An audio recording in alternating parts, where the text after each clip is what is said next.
This is my entry for TJ's Lego Room Mynock 3 contest.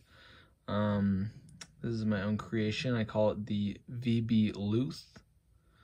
So part of this contest was to base it off of a vehicle we know in Star Wars, an existing vehicle. So I kind of based it off of the V-Wing with my own spin on it. So my backstory is that a little backstory about the V-Wing first. So, at the end of the Clone Wars, the main starship was the V-19 Torrents and the ARC-170s. The Empire, kind of end of the Republic, beginning of the Empire, they were looking for a faster and more maneuverable ship.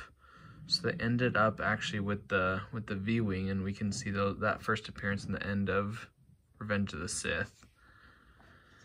So the V-Wing was designed to use more of swarm tactics, kind of like droid fighters in the Clone Wars. A big reason why the early Empire liked the V-Wing was due to kind of the expendability of it and how cheap it was to just churn them out and make them, kind of like the TIE fighters. The V-Wing was compact, had no life support, had no hyperdrive, in standard models at least. It was very much the spiritual predecessor to the TIE fighter. A lot of the same ideas of what the reasons why the Empire liked it was, why they liked the TIE fighter was the same why they liked the V-Wing. It was also supposed to be quick and maneuverable, more so than the V-19 Torrents and the ARC-170s. So this ship that I designed is the prototype precursor to the V-Wing. When designers of new starfighters, they got a contract from the Empire or the late Republic or whatever it was to build a faster and more maneuverable ship. This ship was built, and this is a precursor to the V-Wing. So it's a little beefier than the actual model V-Wings that ended up being made. It's less compact, and therefore it does have some life support and a hyperdrive. This is a prototype, so the hyperdrive needed a little more, little modifications, which we can see later. But it was still fast and maneuverable, and which is a great fit for the Mynock squadron to fit in with the current A-Wing and kind of modified X-Wing also. In canon, the V-Wing has the same designer as the A-Wing. The A-Wing's designed later on, but that's another reason kind of why it fits well paired with or as a member of the Mynock squadron. So, but ultimately this fighter was not chosen for production because the Empire really latched onto that idea of expendability, and that, less expensive, cheaper fighters, which is, why they chose the V-Wing and eventually had the whole TIE fighter line. So this is a prototype precursor to the V-Wing. There's a couple of obvious differences. So you can see that I made these winglets a little more sleek. This is more just a design option and aesthetics. I think it looks better than the kind of vertical winglets that the V-Wing in production has. There are also no heat dispersion panels. This is like I said, kind of a beefier, less compact model. So it did not need heat dispersion models. Those were only needed when the compact final V-Wing was designed.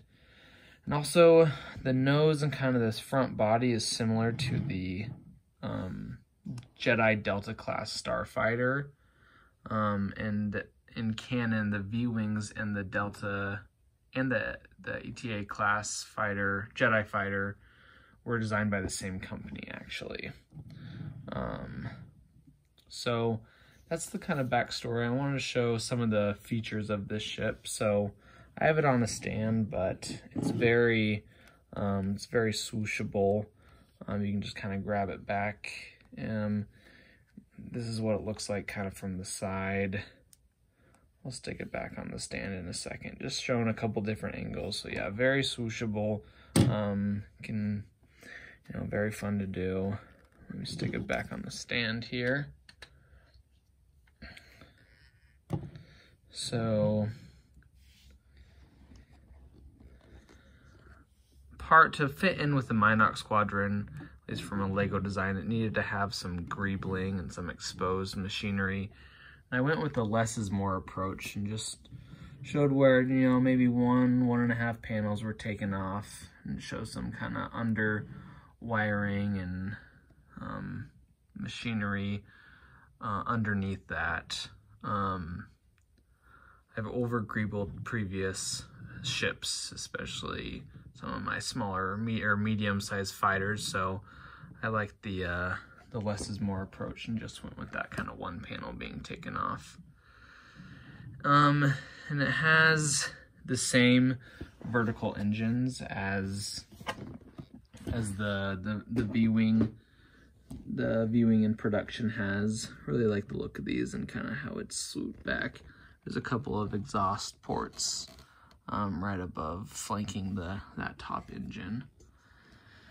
The 4 winglets, they do rotate independently of anything, and actually it can. So if I pop this off, the landing mode is these would have to kind of be tilted forward, and that can come down and it can land. There's some skid plates on the bottom of it. So this would be my ship in landed mode. And then when it takes off, these wings rotate forward. Then you kind of bend these in a bit, and then you can swoosh it away. So, and one thing I really wanted to do, I wanted to make it independent, the wings be able to rotate independent of these guns. And so this ship has a pair of these medium cannons. Oh, popped off. A pair of these medium cannons, and these each rotate independently of each other, I guess, but also more importantly, they rotate independently of the wings. Sometimes there's a little play, and if it's pursuing, it can actually, this looks a little funny maybe, but it can, fly shooting backwards, acts as an anti-pursuit cannon. These guns were fun to design. There's also a pair of just very small light ion cannons on each winglet. Those do rotate with the wings. And I always like to have some extra firepower, not just the guns that we see. So on the underside, you actually see a couple of these little missiles that can just pop off and launch away. And these are just, very, very, very simple design, but these just click in right there. But I wanted to do a couple more hidden missiles. So if you remove these panels, there's another pair of missiles here. And I imagine that once this one launches away, this one would kind of, go through the ship and pop out to get loaded up for the next round of missiles. So then there's a couple of just kind of landing lights right there. A couple other features of this ship. If I can remove this panel right here, you can actually see that there's a droid body right in there.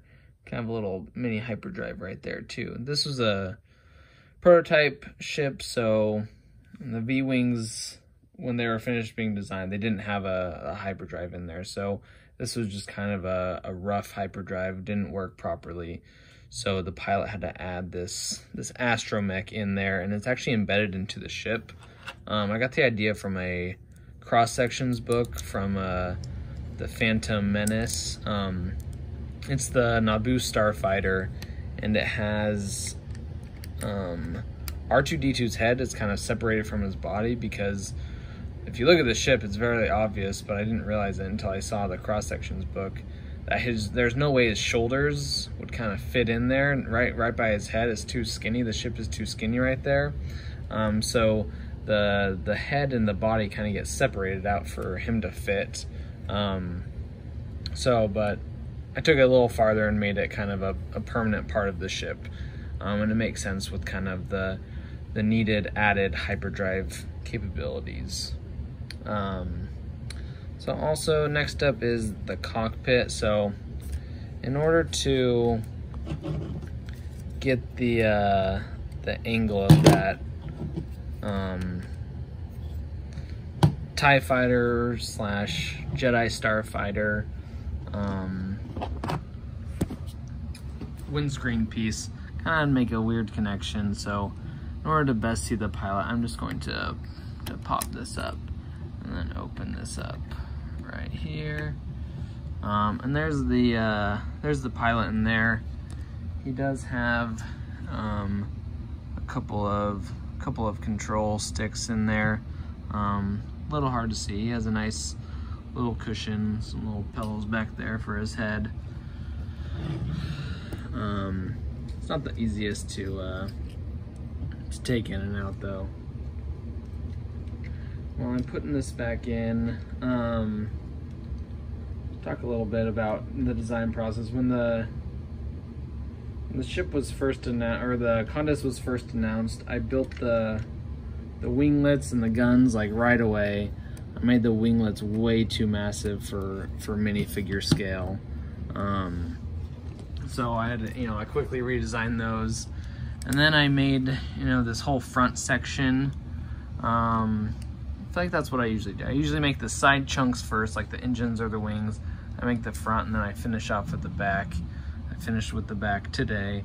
This is the last thing I had to do, but these engines were fun to kind of design the taper. I like the, pointing up in the front, and then in the back it kind of points back down to kind of like a, diamond shape. One thing I tried to do with the design, I try to make the front an odd number of studs. So, there's 1, 2, 3 studs in the middle with even studs flanking it. So that was kind of a challenge to do, but I think it worked out.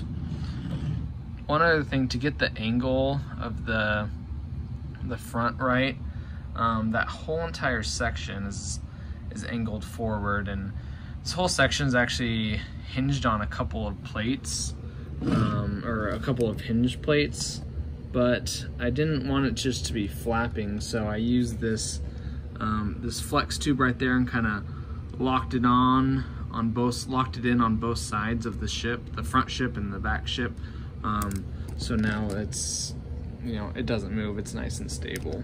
So that was a fun little challenge to build. And yeah, that's my entry for the Mynock 3 contest.